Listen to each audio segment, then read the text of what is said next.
This stunning photo shows Meghan Markle's astonishing rise from teenage fan of the monarchy to member of the royal family, posing outside Buckingham Palace. The 15-year-old American tourist could not have known she would enter its gates 21 years later as the fiancée of a prince. The remarkable image, taken during a European summer trip in 1996, emerged the day after the announcement of her engagement to Harry. One person says she saw it coming and has warned the prince to be cautious. "I'm not shocked at all," said Miss Markle's childhood best friend Nanaki Pretty. "It's like she has been planning this all her life. She gets exactly what she wants and Harry has fallen for her play. She was always fascinated by the royal family. She wants to be Princess Diana 2.0. She will play her role ably, but my advice to him is to tread cautiously." In a dramatic series of announcements about the couple's wedding plans yesterday, Kensington Palace revealed, Miss Pretty and Meg Markle met aged 2 at a prestigious kindergarten in Hollywood and became inseparable. "We were sisters. Everyone knew that," said the 36-year-old jewelry designer. "We would be hand in hand, everywhere." Meghan's father Thomas was a lighting director on popular U.S. TV shows such as Married with Children and General Hospital. From an early age, Meghan visited those sets and decided fame suited her, Miss Pretty said, laying the foundations for Princess Pushy as she later became known. The remarkable picture of Meghan outside Buckingham Palace is part of an exclusive set of images given to the Daily Mail by Miss Pretty and which covers her school days, college life and first wedding.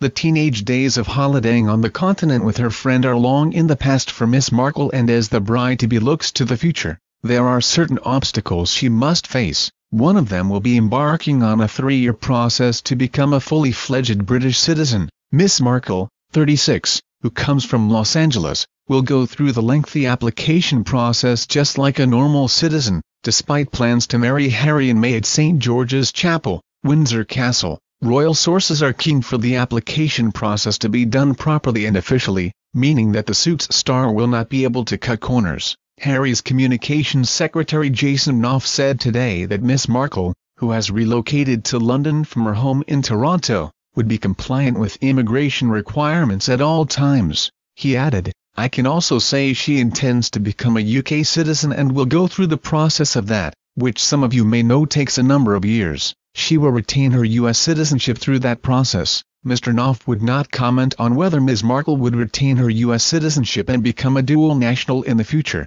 Having a British spouse does not entitle an individual to automatic citizenship.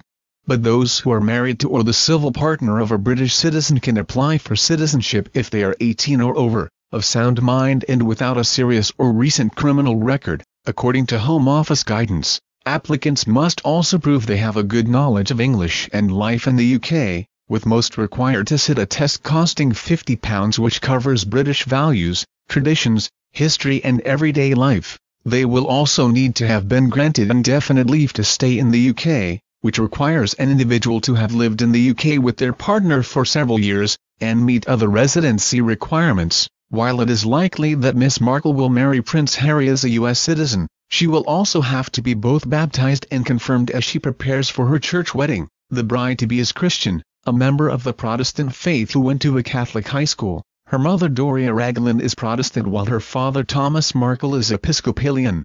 Miss Markle will be baptized and confirmed in the Church of England, of which the Queen is head. A person wishing to marry in a church is not required to be christened or confirmed but will usually have a link to that church in some way. In the case of St. George's Chapel, this is where Harry was christened. The decision for Miss Markle to be baptized and confirmed before the wedding will be seen as a nod to the Queen's strong faith and traditions within the monarchy. Both baptism and confirmation are important parts of the journey of faith, according to the Church's website. While many people brought up in the faith are baptized as children, adults can undergo the religious ceremony too. You are never too old to take this step, and being baptized as an adult is a wonderful experience, the Church's website states. During the ceremony, water is usually either poured on the person's head at the font or they may be fully immersed in a special pool within the church. The service of confirmation can only take place if the person has been baptized, and is about confirming the promises about their faith that were made at the baptism. Ms. Markle could be baptized and confirmed in the same ceremony. Today, Kensington Palace said the exact date of the wedding will be revealed at a later stage, but the couple want the public to feel part of their day and are looking at ways to achieve that. Prince George and Princess Charlotte have also been introduced to their soon-to-be new aunt. Mr. Knopf said the Duke and Duchess of Cambridge's children had met Ms. Markle on many occasions. St. George's Chapel is a royal peculiar, with the Dean of Windsor responsible only to the sovereign. In 2005, the Queen attended the religious blessing of the Prince of Wales and the Duchess of Cornwall, both divorcees, in St. George's, but did not go to their civil ceremony beforehand in the Windsor Guildhall. The palace confirmed the Queen will be a guest at Harry's wedding. Mr. Knopf said, Prince Harry and Meghan Markle are extremely grateful for the warm public response following yesterday's announcement of their engagement. In a happy moment in their lives, it means a great deal to them that so many people throughout the UK, the Commonwealth and around the world are celebrating with them. He added, Prince Harry and Ms. Markle are delighted that the beautiful grounds of Windsor Castle will be where they begin their lives together as a married couple. The couple of course want the day to be a special, celebratory moment for their friends and family. They also want the day to be shaped so as to allow members of the public to feel part of the celebrations too, and are currently working through ideas for how this might be achieved. This wedding, like all weddings, will be a moment of fun and joy that will reflect the characters of the bride and groom. Prince Harry and Ms. Markle are leading the planning process for all aspects of the wedding. We look forward to sharing these details with you in the months ahead as decisions are made. As the public looks forward to another royal wedding, 6 years after Prince William married Kate Middleton, the Queen has said she and the royal family will pay for the traditional costs. The monarch will foot the bill for the ceremony, flowers, music and the reception, but security is likely to be paid for by the taxpayer. At William and Kate's wedding, planners put the cost of a cake or cakes to feed guests at up to £50,000, or as little as £10,000 for a modest version. The Duchess of Cambridge's dress was said to have cost up to £250,000, while flowers for Westminster Abbey and Buckingham Palace were said to have been between £200,000 to £500,000. It was later built as the most expensive wedding in history, and will cost much more than Harry and Meghan's big day. It was estimated security for the event cost as much as £20 million, which dwarfed the £7.4 million price of security at the G20 protests in London in 2009.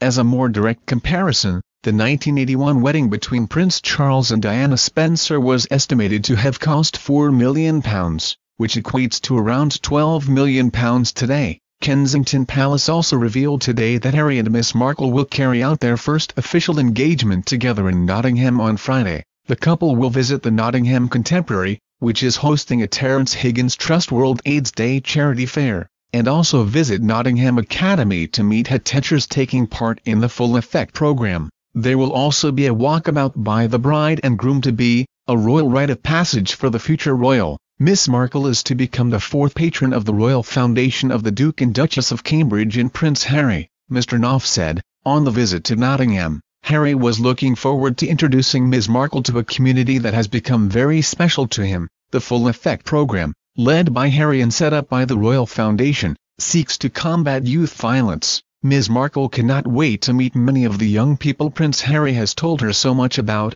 Mr. Knopf said.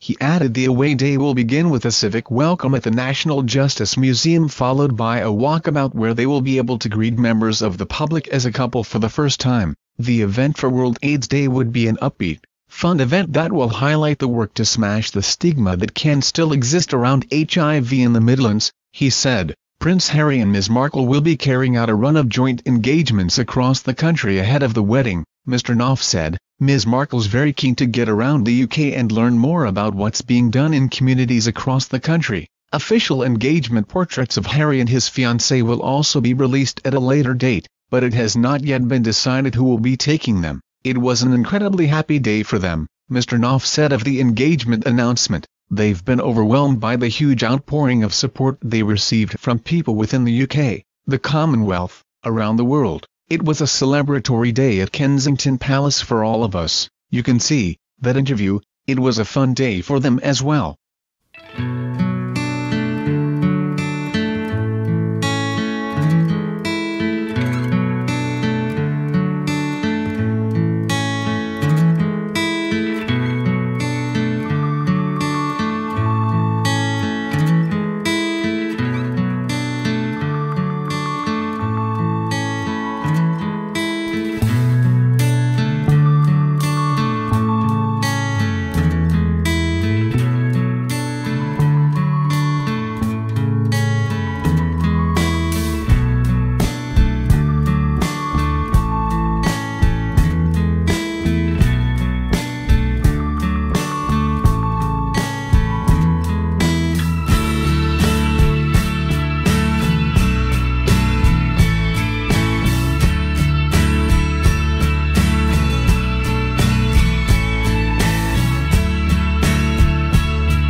Thank you for watching.